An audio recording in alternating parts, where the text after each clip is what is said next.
मज़हर अब्बास साहब, अगर इस्लामाबाद में एंटर होता है ये काफिला तो तनाव और टकराव बढ़ेगा और पाकिस्तान की सियासत मज़ीद अदम इस्तेहकाम से दो चार होगी और हमारी मईशत इसकी मुतहम्मिल नहीं हो सकती। तो फिर रास्ता क्या है, किसे आगे बढ़ना होगा और लचक दिखानी होगी?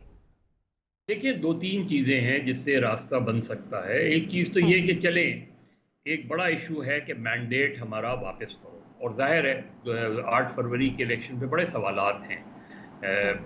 एक तरीक़ा तो ये हो सकता है कि आप रेफरेंडम की तरफ चले जाएं कि ये अच्छा। मैंडेट किसका, ये मैंडेट। दूसरा तरीक़ा ये हो सकता है कि आपने देखिए बहुत डिले कर दिया। आप चलें 9 मई पे आप एक जुडिशल कमीशन बना दें, इंडिपेंडेंट जुडिशल कमीशन, और तहरीक इंसाफ ये कमिटमेंट दे कि जुडिशल कमीशन की जो फाइंडिंग्स होंगी वो दोनों फरीक के लिए एक्सेप्टेबल होंगी, जो भी उनकी फाइंडिंग्स होंगी उसमें आप इंडिपेंडेंट जुडिशल।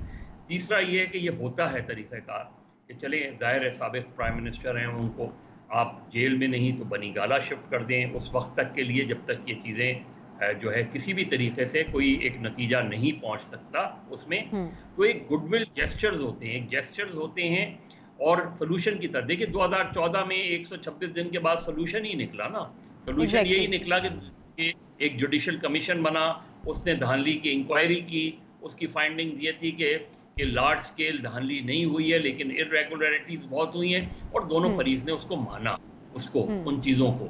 तो चीज़ ये है कि जो संजीदगी, और सबसे इम्पोर्टेंट क्योंकि आज टेलीविज़न सोशल मीडिया का ज़माना है, सबसे पहले एक अंडरस्टैंडिंग ये डेवलप हो कि जी ये बयानात बंद किए जाएं, ये रोज़ रोज़ की प्रेस कॉन्फ्रेंस बंद की जाए, ये एक दूसरे पे कीचड़ उछालना बंद किया जाए। तो कहीं गुडविल जेस्चर से साथ कॉन्फिडेंस बिल्डिंग मेजर के साथ चीज़ें आगे बढ़ती हैं।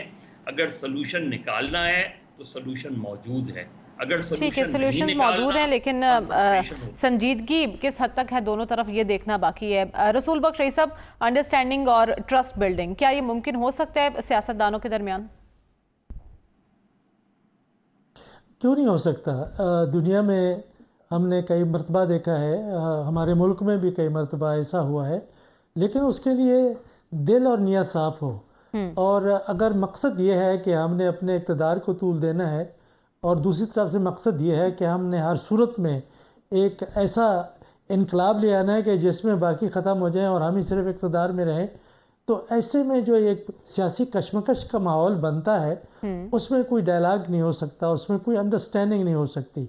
माजी में मैं समझता हूँ कि 2-3 तारीख़ हमारी को अपनी तारीख़ को ज़रा देखना चाहिए कि अयूब ख़ान के ख़िलाफ़ तारीख़ में कई सियासी जमातें थीं, मशरक़ी पाकिस्तान की थीं, मग़रबी पाकिस्तान की थी, बड़े कदावर हमारे सियासतदान थे, मोतबर और सही मानों में स्टेट्समैन थे। नवाबज़ादा नसरुल्लाह खां, उन्होंने एक रास्ता निकाला था गोल मेज़ कॉन्फ्रेंस का, और उन्हें कहा कि जी हम सारे मिल के बैठते हैं, अयूब खान के साथ बैठते हैं। अयूब खान ने भी कह दिया था कि मैं इक़्तिदार में नहीं रहना चाहते, आप अपने तौर पे तय कर लें कि हमें आगे क्या करना चाहिए। लेकिन कुछ सियासी जमातें वहाँ से भाग गए, उन्होंने कहा नहीं, जब तक अयूब खान नहीं इक़्तिदार से हटेगा उस वक्त हम बात नहीं कर सकते।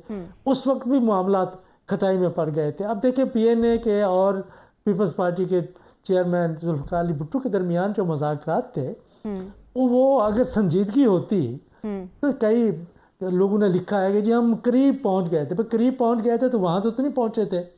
मेरा ख्याल ये है कि 2-3 महीने डिले, और जब ये सारी बातें हो रही हैं तो वज़ीर आज़म साहब मशरिक़ वस्ता के दौरे के ऊपर चले गए। अब ऐसे हालात में फिर क्या होना था जो हुआ कि अब थोड़ा सा सीख लें।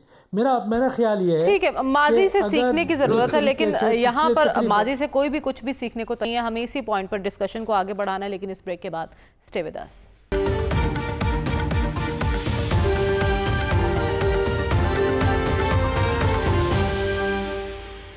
वेलकम बैक नाज़रीन। तहरीक इंसाफ की फ़ाइनल कॉल पर हम बात कर रहे हैं। आगे क्या होने वाला है और जो मौजूदा सूरत हाल इस वक्त बन रही है, इसका मंतकी अंजाम क्या होगा, यही जानते हैं। सलमान साहब, मामला किस तरफ जा रहे हैं?